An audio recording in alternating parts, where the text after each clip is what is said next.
కిషన్ రెడ్డి గారు. మేము రాత్రి మరి ఎంపీ గారైన మన డాక్టర్ లక్ష్మణ్ గారితో కూడా మాట్లాడడం జరిగింది. తను పూర్తి స్థాయిలో హామీ ఇవ్వలే. కిషన్ రెడ్డి గారికి మరి ఢిల్లీలో ఉన్నాడు, నైట్ నుంచి ప్రయత్నం చేస్తున్నా, మరి వాళ్ళ పిఏ బిజీ అని చెప్తున్నాడు.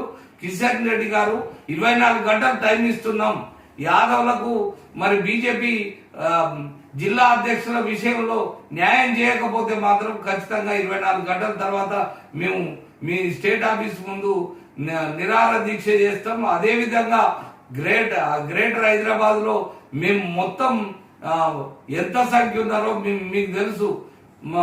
మేము కార్పొరేటర్లను కూడా ఓడగొడతాం.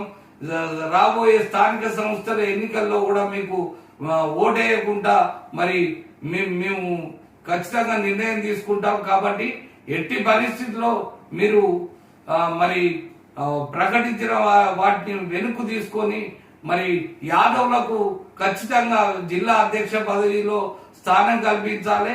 అదే విధంగా రాష్ట్ర స్థాయిలో కల్పించాలి. అదే విధంగా రాబోయే స్థానిక సంస్థల ఎన్నికలు, మున్సిపాలిటీలు, కార్పొరేషన్లో కూడా మరి జనాభా ప్రాతిపదికన చేయాలి అని మేము కోరుకుంటున్నాం. లేకపోతే ఖచ్చితంగా మరి మేము తెలంగాణలో మిమ్మల్ని ఓడించి తీరుతాం, జాగ్రత్త అని ఈ సందర్భంగా హెచ్చరిస్తూ 24 గంటల టైంలో మీరు స్పందించకపోతే మాత్రం ఖచ్చితంగా మీ పార్టీ ఆఫీసును ముట్టడిస్తామనేది ఈ సందర్భంగా హెచ్చరిస్తున్నాం. జై యాదవ్, యాదవ్ ఐక్యత వర్ధిల్లాలి.